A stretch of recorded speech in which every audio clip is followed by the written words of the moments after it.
न च मां तानि कर्माणि निबध्नन्ति धनञ्जय ఉదాసీనవదాసీనం అసక్తం తేషు కర్మసు.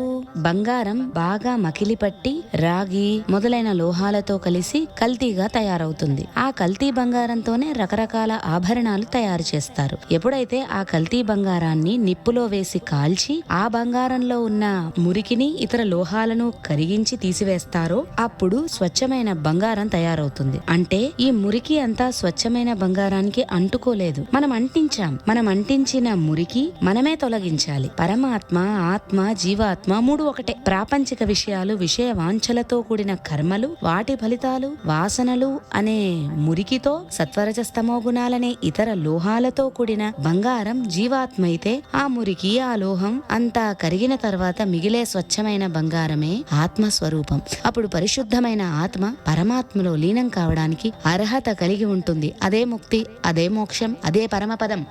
ఇందులో ఉన్న రహస్యం ఏమిటంటే మనమందరం కూడా కర్తృత్వ భావన, నేను చేస్తున్నాననే భావన లేకుండా, ఆ కర్మల పట్ల ఆసక్తి లేకుండా నిష్కామంగా కర్మలు చేస్తే ఆ కర్మ ఫలాలు, వాటి తాలూకు వాసనలు మనకంటుకో. మనం పరమాత్మలాగా ఉదాసీనంగా, తటస్థంగా, సాక్షిభూతంగా అన్నీ చూస్తూ ఉంటే ఈ కర్మ ఫలాల నుండి ముక్తి త్వరగా లభిస్తుంది. అప్పుడు మనలో ఉన్న ఆత్మ పరమాత్మలో కలిసిపోతుంది. ఇక పునర్జన్మ ఉండదు.